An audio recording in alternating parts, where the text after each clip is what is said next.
श्रीलंका में, बाद में बांग्लादेश में, बाद में नेपाल में, हमारे पड़ोसी देशों में भी हमने इसका अनुभव किया। कभी कभी हो जाता है, प्रशासन जनता के पास नहीं रहता, संवेदनशील नहीं रहता, लोकाभिमुख नहीं रहता। ऐसे हिंसक परिवर्तनों से उद्देश्य नहीं प्राप्त होता है, उल्टा इस अराजकता की स्थिति में देश के बाहर की स्वार्थी ताकतों को अपने खेल खेलने का मौका मिलता है। देश के प्रधानमंत्री नरेंद्र मोदी और आरएसएस के बीच का झगड़ा पूरे देश के सामने तब जग जाहिर हो गया जब जनवरी 2023 के बाद से राष्ट्रीय अध्यक्ष बीजेपी न बना पाई हो, मंत्रिमंडल विस्तार रुका हुआ है और अभी तक यह माना जा रहा है कि बीजेपी और आरएसएस के बीच नियंत्रण किसका हो, पार्टी, देश, संगठन, सब पर इसको लेकर के झगड़ा सुलझा नहीं है। प्रधानमंत्री नरेंद्र मोदी ने 15 अगस्त को लाल किले के भाषण से आरएसएस को खुश करने की कोशिश की। उसके पहले वो नागपुर आरएसएस के मुख्यालय जाने वाले पहले प्रधानमंत्री भी बन गए पद पर रहते हुए। और उसके बाद से कभी आरएसएस ने 75 साल पूरे होने के बाद रिटायर होना जरूरी नहीं है से लेकर के देश सुरक्षित हाथों में है, ऐसा लग रहा है कि मोदी आरएसएस को खुश कर रहे हैं और आरएसएस मोदी को।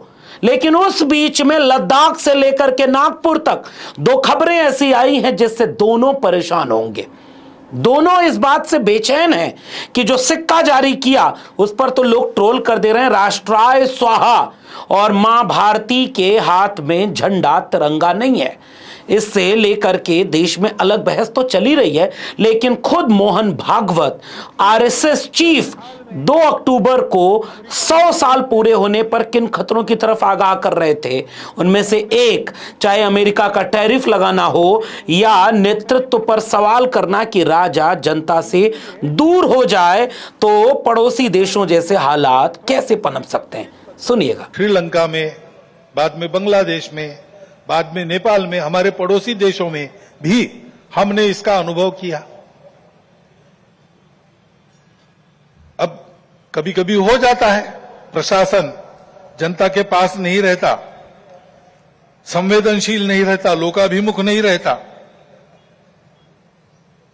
उनकी जनता की अवस्थाओं को ध्यान में रखकर नीतियां नहीं बनती तो असंतोष रहता है। परंतु उस असंतोष को इस प्रकार व्यक्त होना, यह किसी के लाभ की बात नहीं है। नागपुर में 2 अक्टूबर को संघ के 100 साल पूरे होने पर जो जश्न मनाया जा रहा था उसमें पहला झटका यह लगा कि chief justice of India BR Gavai की माताजी को उसमें मुख्य अतिथि बना करके चिट्ठी भेजी गई।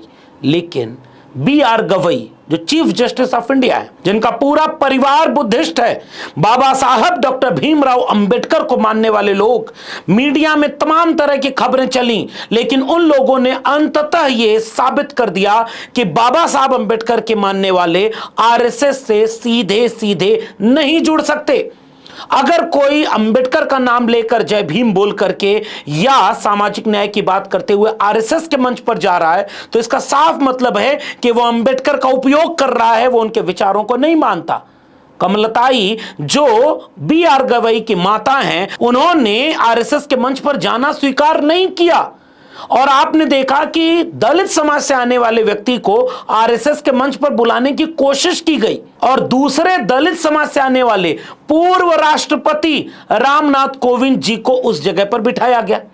यानी आरएसएस का दलित प्रेम इतना अगर है तो मोहन भागवत कुर्सी छोड़ें और एक दलित को आरएसएस का चीफ क्यों नहीं बना देते? एक दलित को देश का राष्ट्रपति बना रहे हो जो निर्णय ले नहीं पाते, राम मंदिर उद्घाटन में जा नहीं पाते, किसी मंदिर जाते हैं तो वहां शिकायत करनी पड़ती है कि हमारे साथ भेदभाव कर रहे हो क्या। निर्णय लेने वाले अहम पदों पर जिनके हाथ में पावर होती है, वहां एक ताकतवर रीढ़ वाले अंबेडकर फूले पेरियार वाले दलित को क्यों नहीं बैठा देते? नहीं बिठा सकते। कमलताई ने इस बार न जाकर के इसका संकेत कर दिया है कि आज भी इस देश में रीढ़ वाले लोग बचे हैं जो आरएसएस पूरे देश पर कब्जा कर चुका हो, उसके भी मंच पर नहीं गए। हालांकि उन्होंने आधार यह बनाया कि उनकी तबीयत ठीक नहीं है, लेकिन आपको पता है, कोई प्रणब मुखर्जी रिटायर होने के बाद आरएसएस शरणम गच्छामी हो जा रहा है, तो नए नए नौजवान तो भीड़ लग गई है। किसी को नौकरी परमानेंट करना है, किसी को प्रमोशन चाहिए, किसी को पद चाहिए, किसी को ठेका पट्टा चाहिए। कुछ भी करने के लिए अब आरएसएस के हाथ में जा रहे हैं लोग, क्योंकि आरएसएस बहुत कुछ तय कर रहा है। लेकिन उस आरएसएस को क्या इस बात का भ्रम रहा होगा, जैसे इस चिट्ठी को देखिए। अब चिट्ठी ओरिजिनल है कि नहीं है ये बाकी संस्थान जांचें, लेकिन इस चिट्ठी के वायरल होने के बाद ये लगा कि कमलताई जो BR Gavai chief justice of India की मां हैं, उन्होंने साफ ये पैगाम दे दिया कि हमारा विचार आरएसएस से मेल नहीं खाता। फिर आरएसएस का विचार क्या है, ये बात तो सबको पता है। जैसे द प्रिंट के एक लेख के जरिए मैंने जब कहा कि आरएसएस एक जहरीला पौधा है, तो तमाम लोग ये कहने लगे कि बाबा साहब अम्बेडकर ने खुद तो लिखा नहीं। भाई बहुत सारी बातें तो किस्से, कहानी और तमाम लोगों के जरिए कहीं और से, सेकेंडरी सोर्स से भी तो आती हैं। और ये आरएसएस वाले जिनका सारा धार्मिक नैरेटिव, जिनका सारा वैचारिक नैरेटिव सेकेंडरी या टर्सरी सोर्स पर जुड़ा है, किस्से, कहानी, गप, मिथक, और उसको इतिहास मानते हैं सब। लेकिन बाबा साहब अम्बेडकर की वही बात मानेंगे जो उनकी राइटिंग में है, बाकी जगह क्यों नहीं मानते। लेकिन ये झटका जो उन्हें लगा है, ये सामान्य झटका नहीं है। क्या इन सब परिस्थितियों के बीच बीजेपी और आरएसएस को ये बात समझ में आएगी कि असली अम्बेडकराइट होने का मतलब क्या है? उनको तो आदत पड़ गई होगी उन अम्बेडकराइट्स की जो यूनिवर्सिटी में प्रोफेसर होने के लिए जय भीम के साथ जय श्री राम भी बोल रहे हैं, और मुख्यमंत्री, मंत्री, विधायक, बिजनेसमैन, प्रमोशन, कुलपति, प्रोफेसर, सब कुछ बनने के लिए वो संगम शरणम गच्छामी चले जा रहे हैं। इसलिए उनको वहां से एक संकेत मिला। लेकिन दूसरा संकेत जो खुद विजयदशमी के अपने भाषण में, जिसका इशारा खुद मोहन भागवत ने किया, उसकी एक संकेत लद्दाख से मिलने लगे। सुनिए मोहन भागवत को। ऐसे हिंसक परिवर्तनों से उद्देश्य नहीं प्राप्त होता है, उल्टा इस अराजकता की स्थिति में देश के बाहर की स्वार्थी ताकतों को अपने खेल खेलने का मौका मिलता है। मोहन भागवत जिस तरफ इशारा कर रहे थे कि पड़ोसी देशों में जिस तरह से अराजकता है जेंजी के नाम पर, इसको लेकर के वो इस बात से खतरा महसूस कर रहे थे कि हमारे देश में भी कुछ लोग ऐसे हैं और यहां भी ऐसी परिस्थितियां ना आए। इस देश में बाबा साहब डॉक्टर भीमराव अंबेडकर के संविधान को मानने वाला एक भी व्यक्ति हिंसक आंदोलनों का कभी समर्थन करता नहीं दिखेगा, क्योंकि संविधान ने इतना रास्ता खुद ही दे दिया है कि लोकतांत्रिक तरीके से, संख्या बल से आंदोलन करते हुए, सड़क पर उतरते हुए, अहिंसक आंदोलन करते हुए इस देश की व्यवस्था परिवर्तन और तानाशाही से जाने से बचाया जा सकता है। इस देश के पिछले 100 साल में जन आंदोलन के जरिए सत्ताओं को तानाशाह होने से रोका गया है। और अब ऐसा क्या है कि अगर विपक्ष का नेता एक लाइन लिख दे कि इस देश के युवाओं, छात्रों और जेंजी को हम ये आगाह करना चाह रहे हैं कि आप लोकतंत्र को लूटने मत दीजिए, तो क्या जेंजी शब्द का प्रयोग करना ही उकसा देना है? क्या आप युवाओं को जागरूक, सजग, आगाह करने का कोई और तरीका खोजेंगे? या जैसे ही कोई आगाह करे कि देखिए आपके संविधान से छेड़खानी हो रही है, लोकतंत्र पर खतरा है, वैसे उसे नेपाल से जोड़ दो? क्या इस तरह के संकेत जो मिल रहे हैं ये शुभ संकेत हैं? क्या हुआ उत्तराखंड के उन छात्रों के साथ जो पेपर लीक, पेपर आउट होने और अपने बेरोजगारी और रोजगार के सवाल पर आंदोलन कर रहे थे? दमन हुआ कि नहीं? लद्दाख के एक सोशल एक्टिविस्ट सोनम वांगचुक की गिरफ्तारी से आक्रोशित लोग सड़क पर प्रदर्शन नहीं कर रहे? या दिल्ली विश्वविद्यालय में लद्दाख के वे नौजवान आंदोलन नहीं कर रहे? इन तस्वीरों को गौर से देखिए, जो दिल्ली विश्वविद्यालय के नॉर्थ कैंपस में सोनम वांगचुक जैसे आंदोलनकारी को जेल में डालना, लद्दाख के युवाओं को गोली मार देना और उन्हें प्रताड़ित किया जाना कहीं से लोकतांत्रिक है क्या? जो मांग बीजेपी अपने मैनिफेस्टो में रखती है, वही मांग अगर लद्दाख के युवा करने लगे तो वो देश विरोधी हो गए। उनमें से जो हिंसा हुई, उस हिंसा का देश में कोई संविधान सम्मत व्यक्ति समर्थन नहीं कर सकता। लेकिन उसकी आड़ में जो बीजेपी, आरएसएस के ट्रोलर कर रहे हैं, अपने देश के लोगों को देश विरोधी घोषित कर रहे हैं, उनकी राष्ट्रभक्ति पर संदेह कर रहे हैं, वे कौन सा रास्ता इस देश को दिखाना चाहते हैं? क्या सोनम वांगचुक की पत्नी जब सुप्रीम कोर्ट आई हैं तो उन्हें सुप्रीम कोर्ट से कोई राहत मिलेगी या नहीं?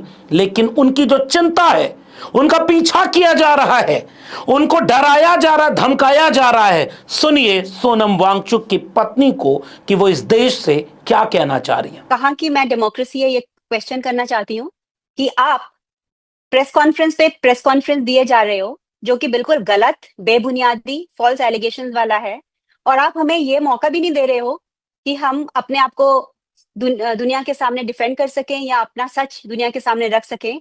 आपने ऑलमोस्ट हाउस अरेस्ट में हमें रखा हुआ है, जिसको कि कोई भी आता है जाता है, उनको क्वेश्चन किया जाता है। कल हमारे स्टाफ और स्टूडेंट को पकड़ के ले गए और पुलिस कस्टडी में रखा ओवरनाइट, और बहुत सारे और युवाओं को बिना वजह पकड़ के लेके जा रहे हैं। ये करना क्या चाहते हैं वहां पर? एक अच्छे खासे पीसफुल एरिया को एक ऐसा माहौल क्यों बना रहे हैं?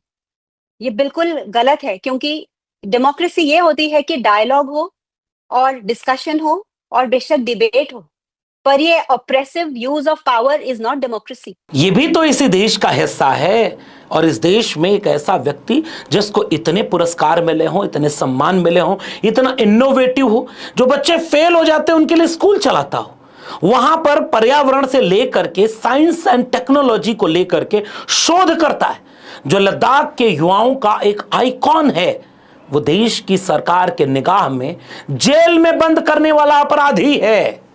देश को फैसला लेना होगा कि आरएसएस इस पर चुप क्यों है। क्या मोहन भागवत इस तरफ इशारा कर रहे हैं कि देश में वे ताकतें जो संवैधानिक तरीके से अपनी मांग उठाएं, उनको आप इस तरह से करेंगे?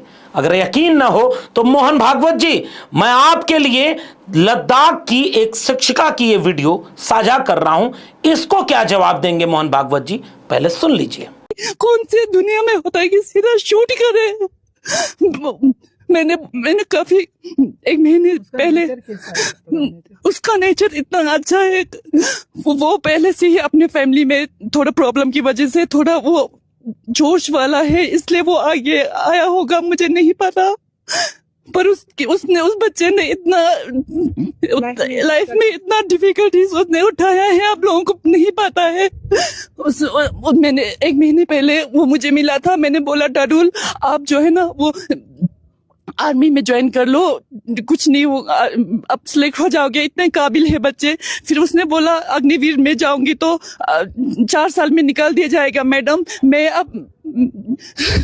मैं जो है वो दूसरे IDPP में ट्राई करूंगा बोल के, उसके बाद जैसे वो कमाई करेगा उसके माँ को देख सकेंगे। क्या उसके माँ जो पैरालाइज है वो उसके जिम्मेदारी कौन उठाएगा? गवर्नमेंट उठाएगा क्या? CC साहब बोल रहे थे कि उसको कंपनसेशन में पैसा देगा, वो कंपनसेशन उसके माँ का कैसे इलाज होगा? उसके बच्चा नहीं है, उसके बच्चा उस पैसे से खरीद सकते हैं क्या?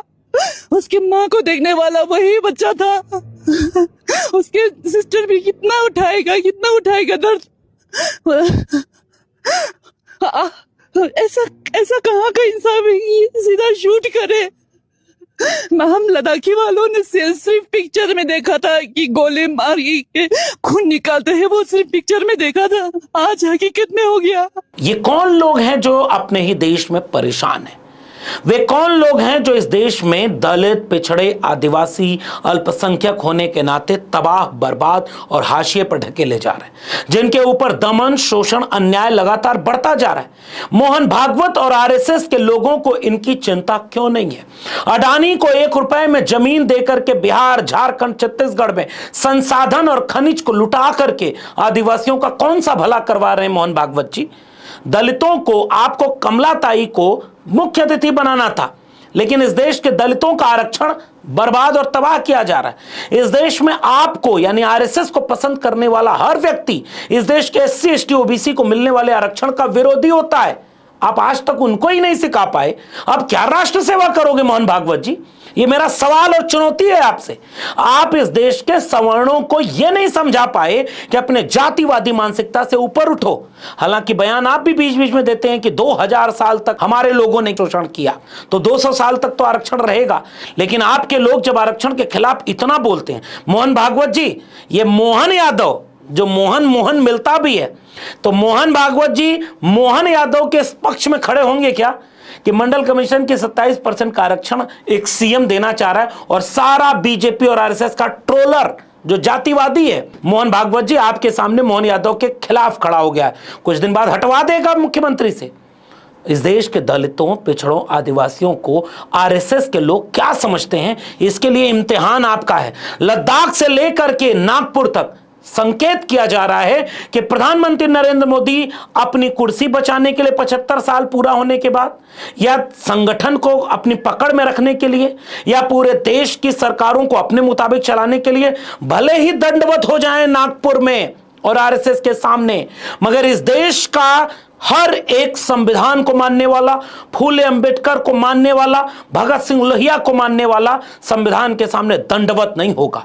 वो सोनम वांगचुक की गिरफ्तारी के खिलाफ भी सवाल करेगा, वो मणिपुर पर भी सवाल पूछेगा, छत्तीसगढ़ झारखंड के जंगलों में आदिवासियों के दमन पर भी सवाल करेगा, वो उत्तर प्रदेश बिहार में ओबीसी और अति पिछड़ों के दमन पर भी सवाल करेगा, वो नौजवानों के पेपर लीक से लेकर के 69,000 शिक्षक भर्ती पर सवाल करेगा।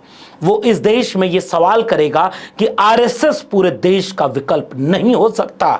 इस देश को अगर कोई चलाएगा तो उसका नाम है भारत का संविधान, और उससे ऊपर न कोई एनजीओ है, नॉन रजिस्टर या रजिस्टर, या कोई संगठन या कोई पार्टी या नेता।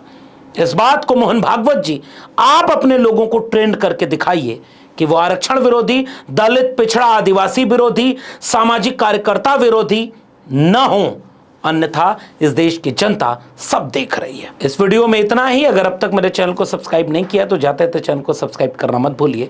बेल आइकॉन यानी घंटी का बटन दबाएंगे तो अगले वीडियो की सूचना मिलेगी, ज्वाइन करेंगे तो हमें ताकत और हिम्मत मिलेगी। अगर आप इस वीडियो को ट्विटर यानी एक्स या फेसबुक पर देख रहे हैं तो हमें फॉलो करना मत भूलिए। फिर मिलेंगे, तब तक के लिए बहुत बहुत धन्यवाद।